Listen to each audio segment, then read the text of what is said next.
Olá, está começando mais um 4V ao vivo e hoje no programa você vai ver a gente falando sobre as crises na África. Então fica com a gente e solta a vinheta.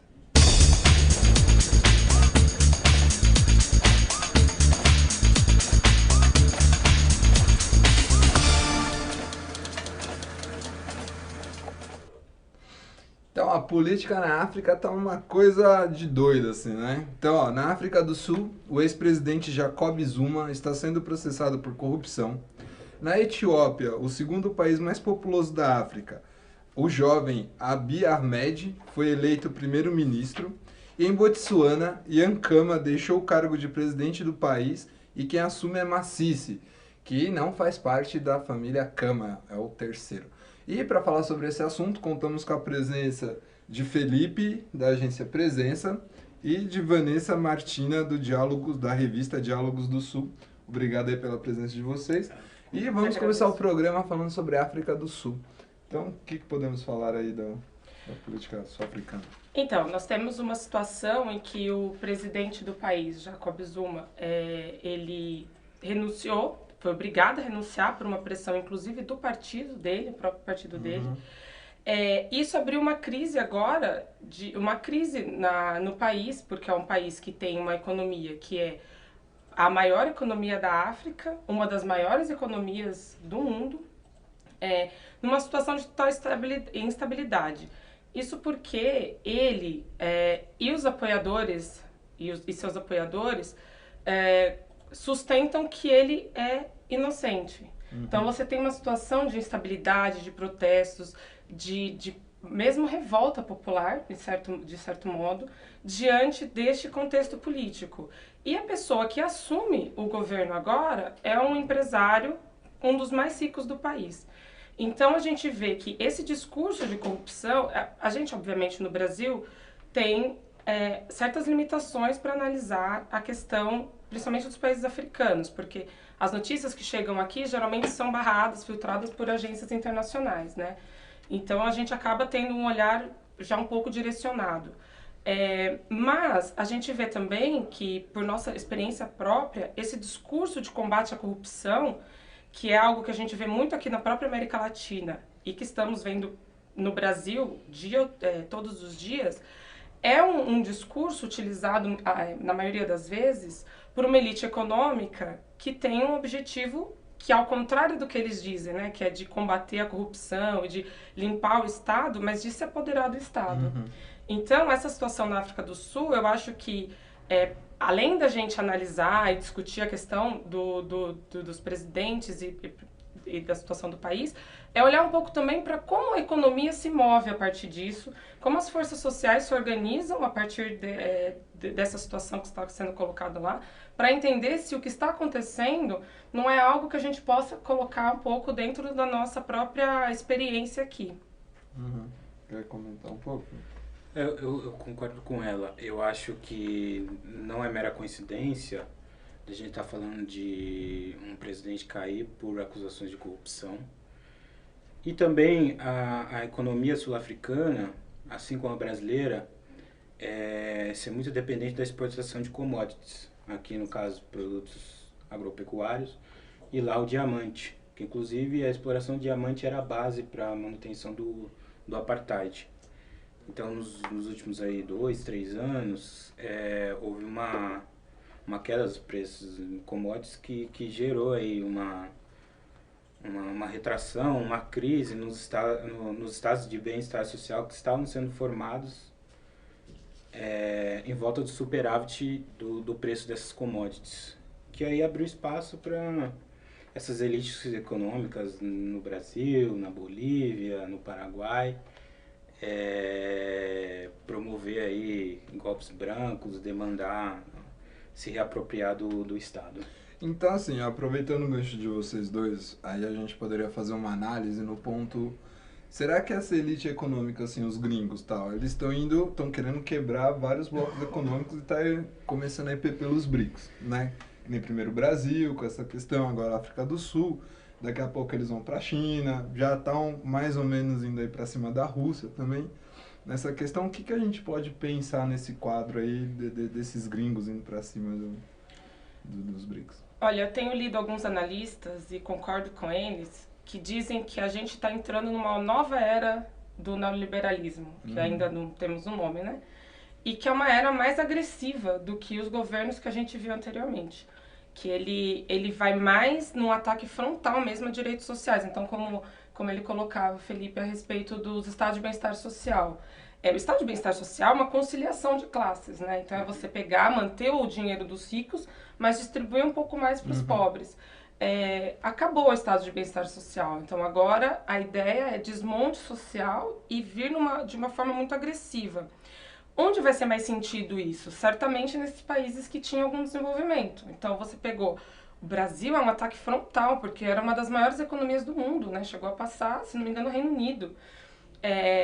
E eles não hesitaram em ir para cima do Brasil. A África do Sul é o país mais proeminente, assim, né? Digamos, economicamente, de toda a África. Não ousam ir para cima da África do Sul. E aí virão os outros, né? Então agora você tem a questão, se você pensar em América Latina, você tem a questão da Venezuela, que é sempre delicada, a questão da Bolívia, a questão do México, que é já um espelho ali do que a gente vai ter, né? Então você pode olhar para o México e entender o que vai acontecer com a gente, porque é aquele cenário para pior. E voltando um pouco para a África, eu acho que aí você pega um país como, por exemplo, a Etiópia, já voltando um pouco aqui para o nosso tema, você pega um país como a Etiópia, em que você tem ali uma tensão social muito forte, mas você tem muita riqueza. Então, você vai agir onde? Você vai agir ali com muita mais facilidade, né? E é isso, eu acho que o que nos espera diante desse quadro é esse quadro mesmo de desmonte, e cada país vai respondendo de uma maneira. Então, o país que tem o Estado mais forte vai ter que ser de uma maneira mais grosseira, como está sendo no Brasil. Em países onde você tem os estados mais debilitados, você vai por via social, de conflito interno, de conflito em que, sei lá, supostamente o povo derruba um governo. Pronto, você tira um governo e deixa um governo tampão que faz o que esses estados, né, imperialistas desejam fazer ali. O que você acha desse ataque aos BRICS? Eu acho que esse contraponto contraponto na geopolítica que a China e a Rússia têm feito, a China e o Putin não são dos maiores respeitadores dos direitos humanos, enfim, mas eu fico imaginando o que seria o mundo hoje sem o contraponto, sem o balanço que a China e a Rússia fazem nas relações internacionais. E eu acho que isso incomoda muito as antigas potências coloniais, que se mantêm hoje firme e forte no jogo de poderes, e os Estados Unidos. Então eu acho que eles vão partir mesmo para um embate frontal.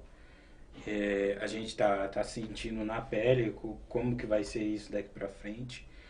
E eu acho que a África pela característica dos seus estados, por o processo de descolonização ter sido um processo historicamente muito recente. Se a gente for pensar no Zimbábue, a independência do Zimbábue é da década de 1980. E também pelas próprias definições de fronteira, de conceitos específicos do contexto africano, que dão maior margem para penetração dessas grandes companhias, pelas riquezas, por um novo redesenho do contexto de Guerra Fria. Por exemplo, o que está acontecendo na República Democrática do Congo agora, que o Kabila adiou indefinidamente as eleições, e os velhos conflitos por causa dos minerais estão se intensificando, são um bom gosto, uma boa prova do que vai acontecer daqui para frente. Essa onda de direita, de arraigamento, de intensificação dos conflitos. Uhum. E assim, né, desde da questão dos conflitos, a gente vê que não é uma coisa que está rolando no mundo inteiro, né? Não é só questão do Brasil, não é só questão da América Latina. os caras estão indo para a África, estão indo para a Europa, ali leste europeu. Então, quer dizer, essa questão da concentração da riqueza não é só aqui, é em vários locais. E eles vão colocou esse discurso, é um governo corrupto, o governo tá roubando a população, não sei o quê. E em outros estados é outro discurso, mas a ideia a gente vê que as grandes corporações que controlam estão indo com a mesma coisa. E aí, já indo para o outro país, né, para o outro ponto aqui, falar da Etiópia, né, que foi eleito o jovem Abiy Ahmed lá para tentar também conter essas manifestações populares que estão acontecendo lá. O que a gente pode esperar desse governo do Abiy Ahmed para os próximos anos? Vamos começar pela Vanessa para seguir a ordem. Ok. Bem, a situação na Somália, e aí, enfim, é distinta, né, da questão da África do Sul aí dentro dos conflitos. Você tem ali uma questão, acho que é importante primeiro a gente ressaltar que a Somália é um país com história milenar. E, enfim, 900 e pouco antes de Cristo, eles já tinham uma civilização bem consolidada. Então, o que a gente está vendo na Somália, às vezes a gente olha e fala, a Somália é um país pobre, miserável, pessoas passando fome. Você tem uma situação de empobrecimento da população e uma situação de acirramento de tensões sociais que existem. Mas eu acho que é sempre importante ressaltar o tempo histórico, o lugar histórico dos lugares, para não ficar parecendo isso, que é um lugar, sei lá, que tem uma tragédia de fato, né? E bem, na Somália, então, você tem... Na Etiópia, tá falando Somália. Etiópia. Então, estamos falando da Etiópia, claro. Perdão, gente. Você tem ali a questão dos Oromo e dos Amara, que são as maiorias étnicas, que eram, imagina, você tem um governo que não representa essa população. Uhum.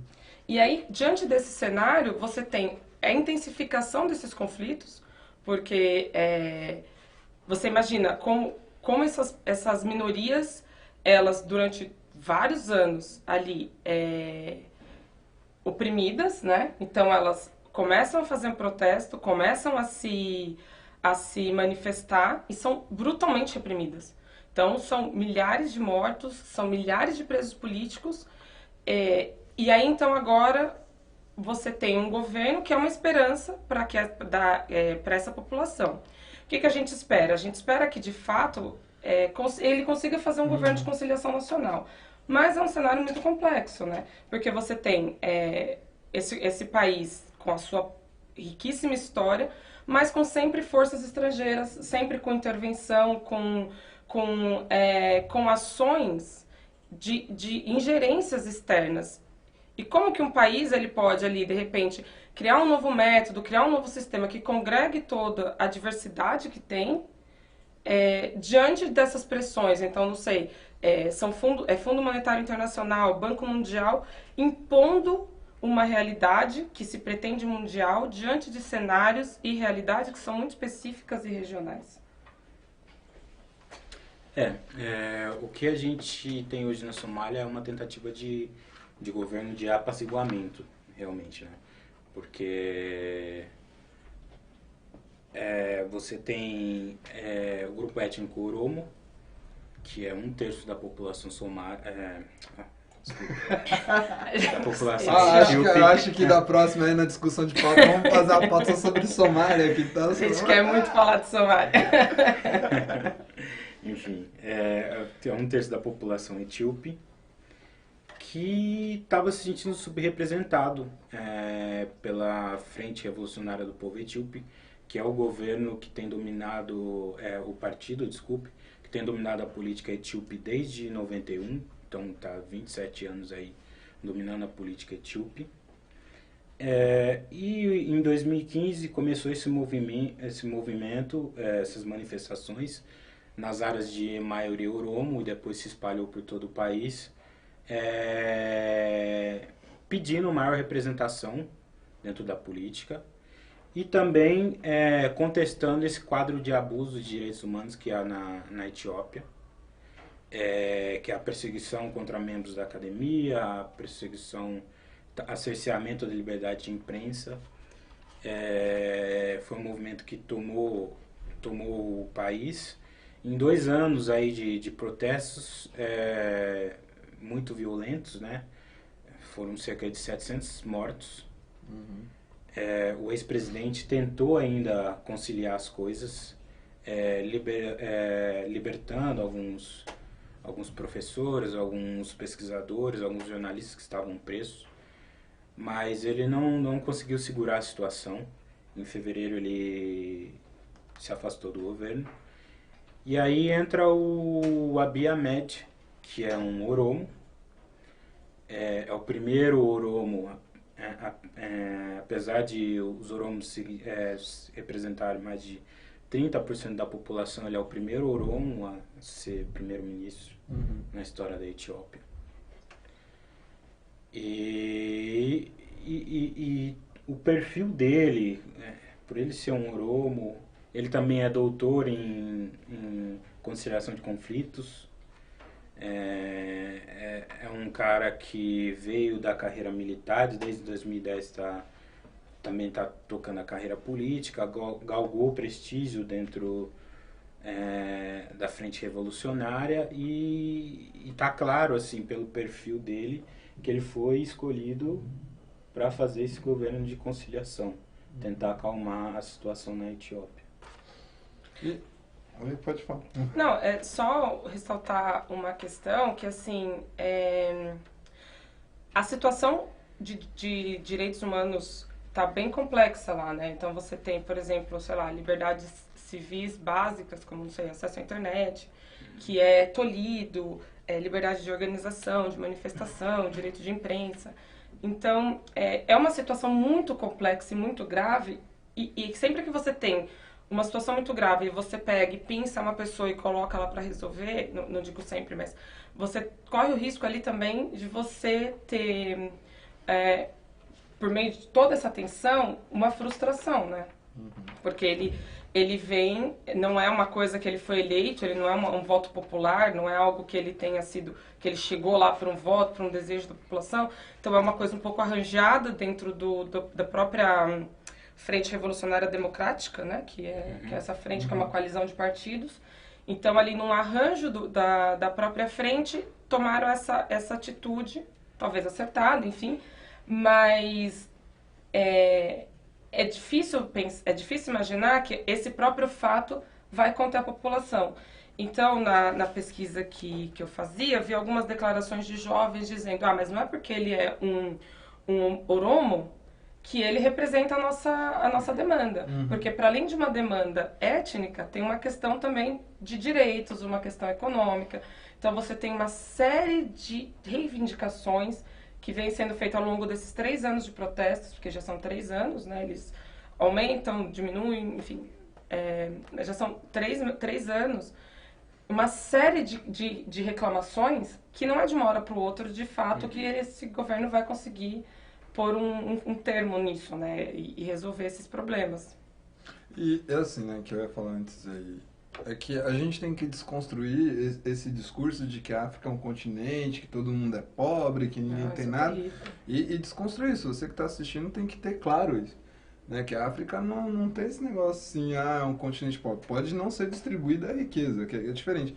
Nem nas pesquisas a gente fazendo, a Etiópia é um dos países mais ricos que tem lá em questão de minério, de diamante, essas coisas, até começar a fazer distribuir para que tenha essa questão social. Mas pelo andar da carruagem que a gente está vendo no mundo inteiro, vai ser difícil. Para quem tá na elite, essa casta que está no poder aí, quanto mais briga tiver aí, quanto mais eles estiverem lucrando, melhor.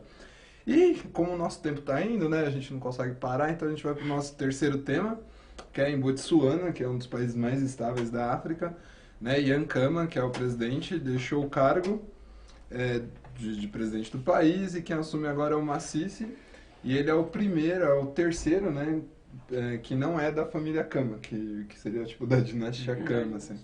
Então, começando aí pelo Felipe, falar de Botsuana.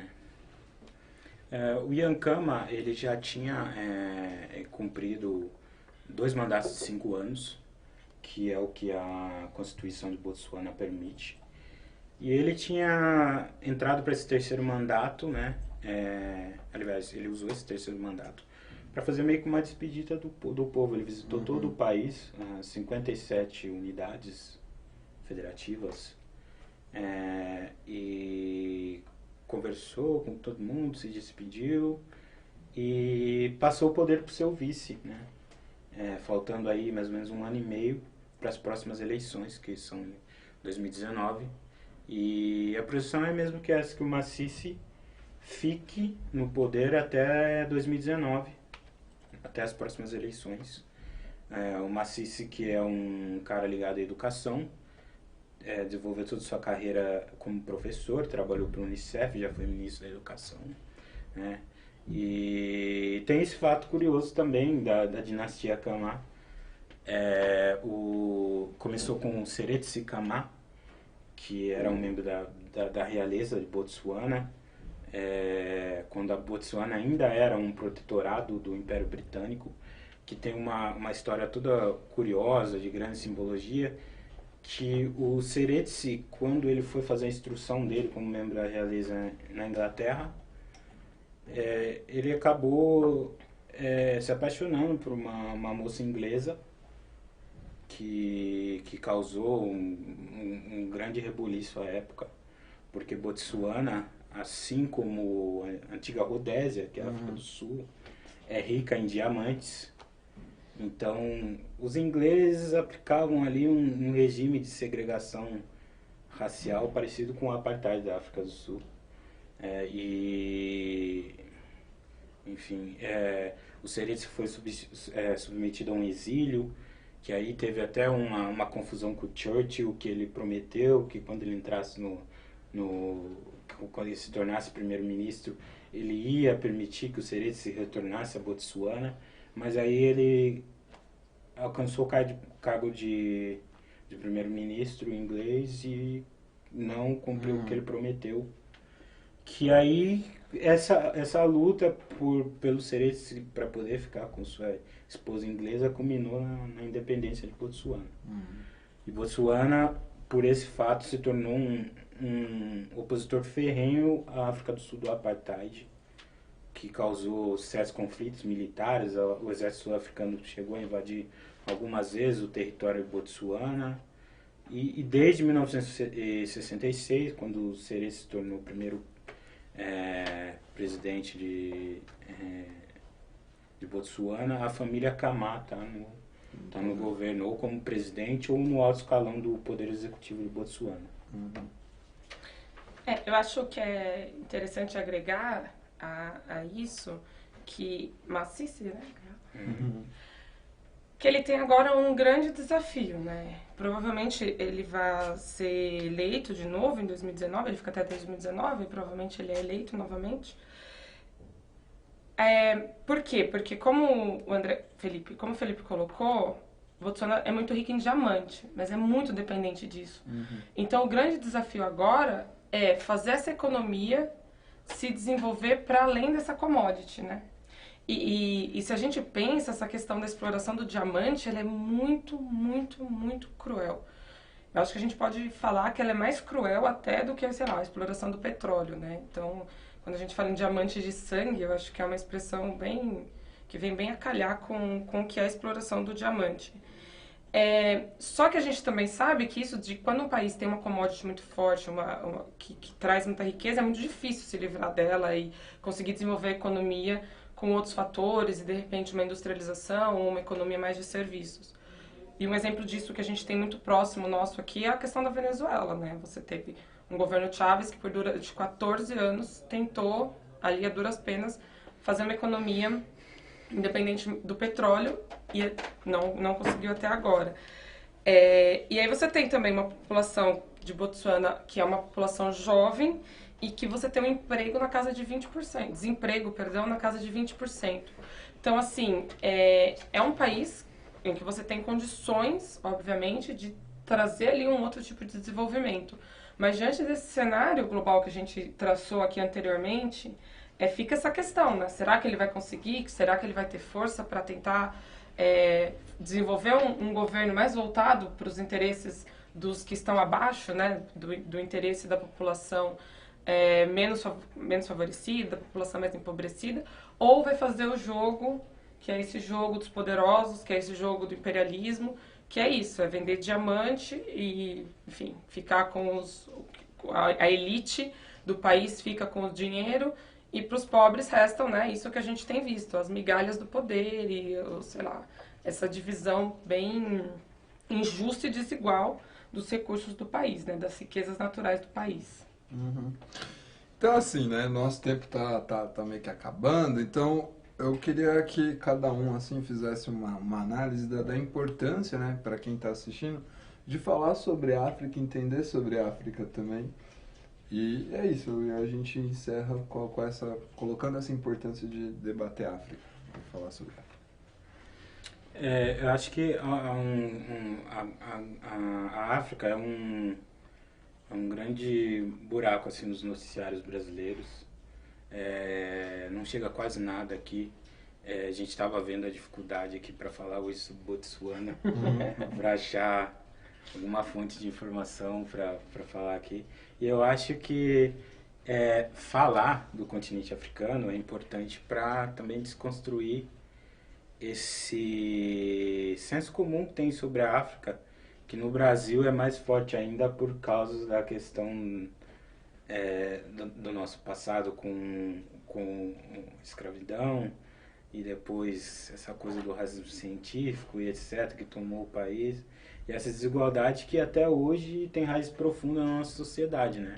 Porque o senso comum é que a África é floresta, todo mundo passa fome, não há riqueza, não tem nada bom, nada que se aproveite. E aí a gente fala, por exemplo, da Etiópia, que é um país que tem uma história milenar, que tem uma simbologia fortíssima,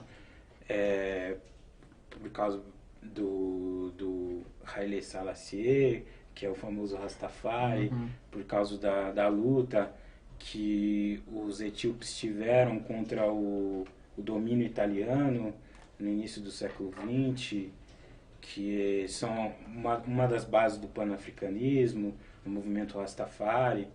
E eu acho que falando isso a gente desconstrói esse senso comum, essa imagem péssima que se tem, e também às vezes estimula pessoas que nunca ouviram falar, questionar, procurar saber e conhecer essa história riquíssima, muito bonita e inspiradora. Uma de muitas que há no continente africano. Eu acho bacana a gente falar também em Áfricas, né? Uma coisa que eu queria ter falado da Etiópia, que eu acabei não colocando, é que a Etiópia, né, como ele colocou, que lutou contra a Itália, mas ela nunca foi colônia. Teve ali um período pequeno de intervenção da Itália, de acho que 3 anos, 6, né? Por aí. Um período pequeno de intervenção italiana, mas nunca foi colônia, sempre foi pequenos acidentes.